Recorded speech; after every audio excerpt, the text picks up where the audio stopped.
When we talk about a third eye, we're really thinking about something which is the all-seeing eye.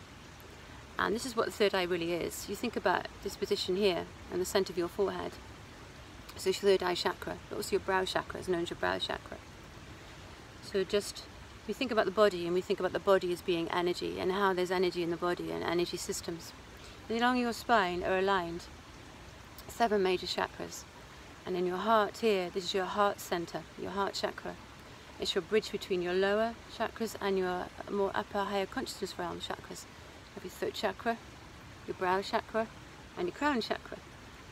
So the third eye chakra or brow chakra, which we think of as being here, and you can access by pressing it here, is actually attaching us to those subconscious, eternal, unconscious realms. The major gland that's associated with the third eye chakra is the pineal gland. It's associated not here, it's somewhere at the back of your brain. It's shaped like a pine cone, hence why it's called the pineal gland. And you think about those figures like Indian Buddhas, where they have this sort of a pine cone structure on top of their head. That's really about their going beyond the physical world, their attachment to the everything, the presence that underlies all physical life. If you see figures from other, mythological figures from different civilizations that they have, you see these structures on top of their head, and they're related to the thymus gland, and often to the pineal gland. So their connection to intuition and the higher realms of being. So the pineal gland regulates melatonin. So that's to do with your circadian rhythms. And when you go to sleep at night, your melatonin levels increase. And when in waking life and sunlight hours, they actually decrease.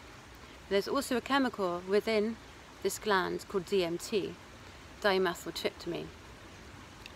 You can access a drug, I think, called DMT, but you don't need drugs to open your third eye chakra. And this is known as the spirit molecule, so DMT.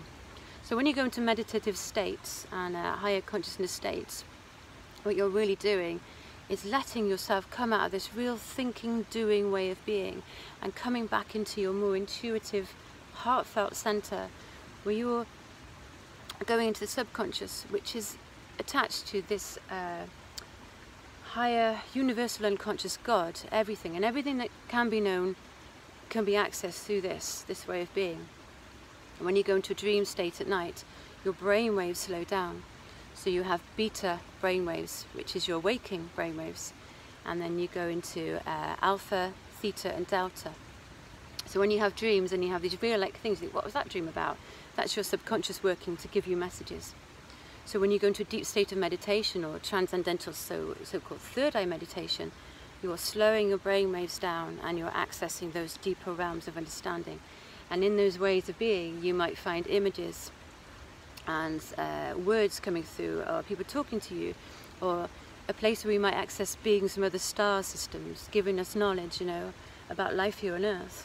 And this is what third eye, dreaming third eye chakra meditation is about. So when you're opening your third eye, it's as simple as maybe just stopping and letting yourself feel that, and focusing on this point here and feeling this energy. If you press here and just gently circle, you're stimulating that part. Likewise, if you were to sit in nature, like where I'm sitting now by a beautiful stream, by an old stone wall, and some ivy growing here, and just a beautiful place when there's nobody around, and really let yourself just close your eyes, your actual physical eyes, and start thinking about this point here.